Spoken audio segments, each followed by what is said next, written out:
I'd do a quick side by side with these. 2024 military blue. That doesn't really look military blue, but I mean, in terms of the shade of blue, it's a little bit off. Should be a little brighter than that. And then the good old Summit White Navy 2025 SB Jordan 4. Gotta say, love the blue tongue on a military blue. There's something about that pop behind the netting on the sides and the tongue that's really cool. These have much more of a true blue feel, especially like an 01 true blue because of the navy tone. Materials wise, these are really hard to tell apart. The suede on the toe is very smooth, nubuck.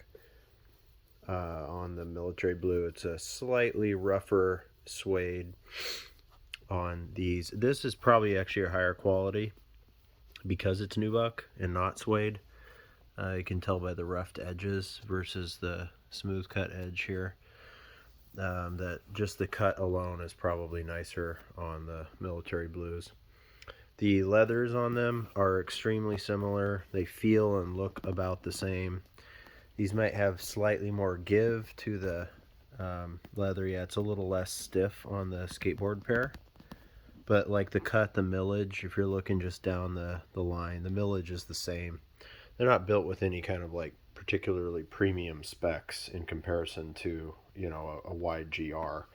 So take that for what it is. The notable difference is the heel tab is very soft on the skateboard pair. So anybody thinking that since they came out with the pine greens that they were just applying that to all the other Jordan Retro 4s, you're sorely mistaken. They're definitely doing a few things differently, not necessarily in the build quality, but in the materials used and some of the physical manufacturing of certain parts and pieces, maybe even the midsole. I honestly can't really feel the difference with them on foot.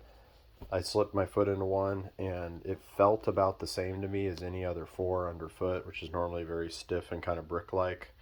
I actually, the toe shape is so nice on the military blues that there's really no comparison there either. They're basically, I mean, there's only a comparison. There's no contrast. They're basically the same. Little tiny weird gap difference here. Don't know what that's about, but in terms of why it's different. 12 and a half versus a 13, so they are a half size apart in size. Anyway, they do feel a little roomier in the toe here, at least to me. This width is always a problem with J4s, and that feels ever so slightly roomier in a comparable size because I do have other 12 and a halves, and they feel about a little bit better than some of those. But yeah, other than that, I mean, the tongue puffiness is the same. It's rolled over. Like, I just don't really see any marked differences with like the build and the leather. It's just if there's a difference in quality, it's so subtle that it's too deceptive to tell.